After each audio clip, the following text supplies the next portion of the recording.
There are a lot of issues when it comes to making a superhero movie. You need characters capable of incredible mind-melting feats who are also relatable enough to pique our interest, and don't fall victim to the problem of power creep. There are some great MCU characters out there who just aren't living their best lives due to some pretty strange power restrictions. Has the movie version of Drax really earned the title of Destroyer? And why is Captain Marvel so much more, well, marvelous in the comic books?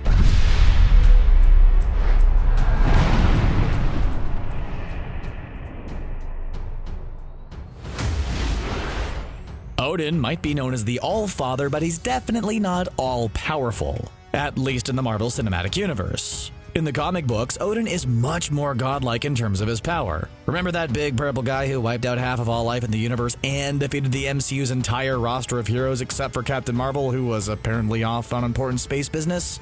Yeah, it's not even worth saying his name to Odin, because in the comic books, he not only managed to fight him off with ease, but took out the Silver Surfer at the same time. While he's definitely not the nicest guy in the comics, he's an insanely powerful deity that few people could possibly even consider standing against. But in the MCU, his main superpower seems to be...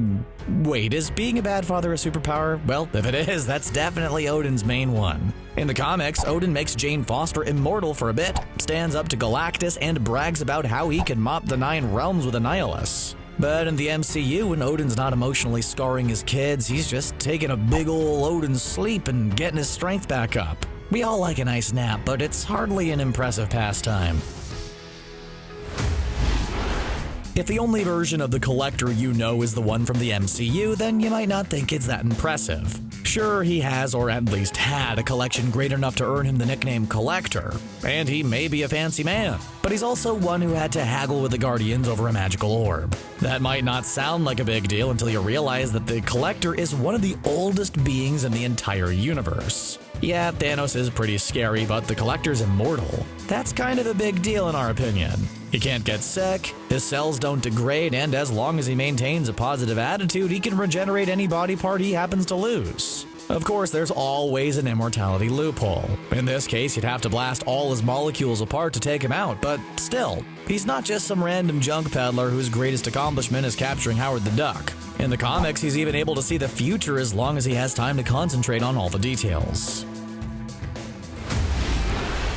And speaking of ultra-powerful immortal beings who've been around since the dawn of the universe, let's talk about the Grandmaster. Now, just to be clear, we're only talking about his character as we saw him in the movie Thor Ragnarok. But the Grandmaster, no, that's a character who's way more powerful in the comic books than in the MCU. He's got the might of the power primordial on his side, which makes him super strong, super fast, and super durable on top of his essential immortality. He can also use telekinesis, read people's minds, and even control their actions and erase their memories. And that's all on top of being able to blast huge beams of energy around like they're no big deal. His greatest and pretty much only weakness is that if he loses the will to live, he'll pass away. So unless he gets tired of being an ultra-powerful being who toys with massively powerful heroes for fun, he's not going anywhere anytime soon. The Mantis we met during Guardians of the Galaxy Volume 2 is so different from the comic book version of the character that it almost doesn't seem fair to compare them. But of course we're gonna do it anyway. The MCU Mantis has some pretty cool powers that she shows off when she's not busy being the butt of Drax the Destroyer's jokes. She can make people fall asleep, manipulate their emotions, and she seems to be capable of hand-to-hand combat. But the comic book version, yeah, let's just say she isn't the shrinking Violet we've seen on the big screen. Comic book Mantis is a strong person, both mentally and physically. She's a master of martial arts, and her mental fortitude is so strong she can literally convince her body to heal itself because she said so. Yeah, she can feel people's emotions, but she can also see the future and send an astral projection of herself pretty much anywhere. And when she gets where she's going, she can just grow herself a brand new body out of a plant, which is really kind of a handy skill. Regardless of how you feel about the Mad Titan, you have to admit he's one of the most successful villains to ever appear in the MCU. Sure, all of his hard work was eventually undone thanks to a group of time-traveling heroes, but he did manage to destroy half of all life in the universe. And that is no easy feat. There might have even been a couple movies about what a big deal it was. Even without the Infinity Stones, Thanos is a super strong guy, as evidenced by the fact that he's even able to use them in the first place. Yeah, using the Gauntlet in Infinity War goofed up his arm a little bit, but he was able to survive making the Infinity Stones atomize themselves. And yet, he's still not as strong as he is in the comics. Instead of just making him a ruthless guy who wants to wipe out half of all life in the universe in order to impress a woman like he does in the comics, Marvel watered down his story with a quasi-moral dilemma about overpopulation. We're not saying it didn't work for the movies, it did, but it also makes him less crazy, reckless, and powerful than he is in the comic books. All the MCU version of Gamora ever thinks about is one thing: how to bring down Thanos and anyone associated with him. Okay, so the MCU version of Gamora was a tough character who wasn't much of a dancer, but was invaluable in a fight. Up until Infinity War, she even had the honor of surviving being raised by Thanos and keeping all of her body parts intact, which is much more than could be said for her sister Nebula. In the comic books, Gamora is even stronger than she is in the movies. In Warlock and the Infinity Watch, the army underestimates her by placing her on the same level of super strength as Spider-Man, who we'd like to remind you has superhuman strength. But after seeing her in action, they came to realize she's really more like Tony Stark, with his Iron Man suit on. Something about seeing her punching tanks apart just convinced him, apparently. But perhaps the most tragically amusing comic skill she doesn't have in the MCU is her healing factor. In the comics, her skeleton is nearly indestructible, which means she can survive falls from insane heights that soft, squishy humans could not. Which means if that was the case in the MCU, Infinity War would have been a very different movie.